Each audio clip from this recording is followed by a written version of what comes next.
Assalamualaikum warahmatullahi wabarakatuh. Nama saya Faras Badi Nabhan. NIM saya 607042300028. Saya di sini akan menjelaskan tentang PPT yang sudah saya buat, yaitu tentang Indonesia Kesatuan Hukum. Apa sih Indonesia Kesatuan Hukum itu? Langsung aja.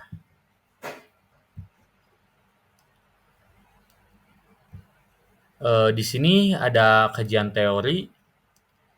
Kajian teori Indonesia Kesatuan Hukum adalah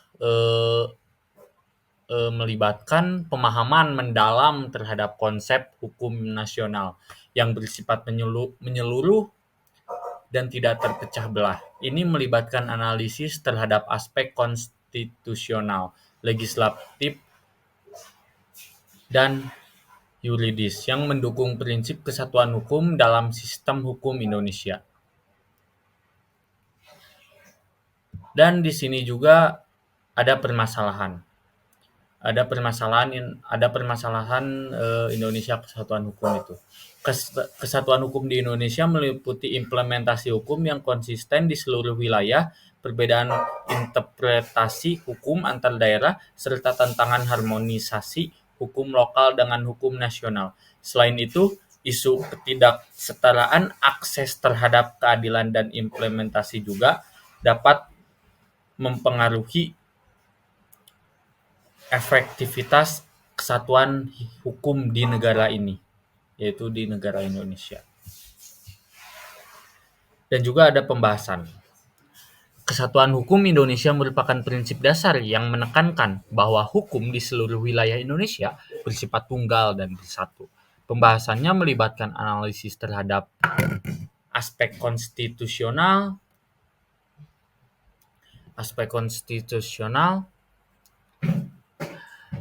legislatif, dan yuridis. Isu-isu utama mencakup implementasi konsisten hukum di seluruh daerah, peran otonomi daerah, serta perlunya koordinasi dan harmonisasi antara hukum nasional dan lokal. Kesatuan hukum menjadi penting untuk menjaga stabilitas dan keadilan dalam sistem hukum nasional. Dan juga di sini ada rekomendasi.